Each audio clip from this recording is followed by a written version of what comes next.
disent à peu près la même chose tous.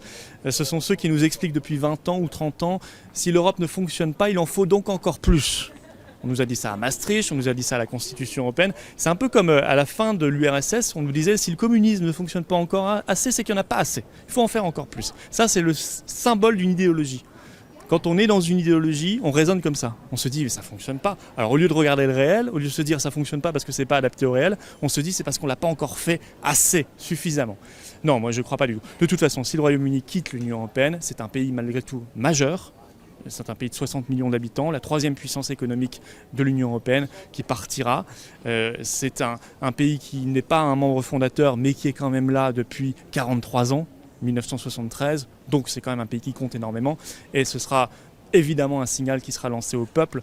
Il sera impossible, même pour les pires idéologues du fédéralisme européen, d'imposer ensuite une cure de fédéralisme et d'européisme au peuple qui resterait. Je ne crois pas du tout que ce soit possible aujourd'hui. Il n'y a pas d'assentiment populaire pour faire cela.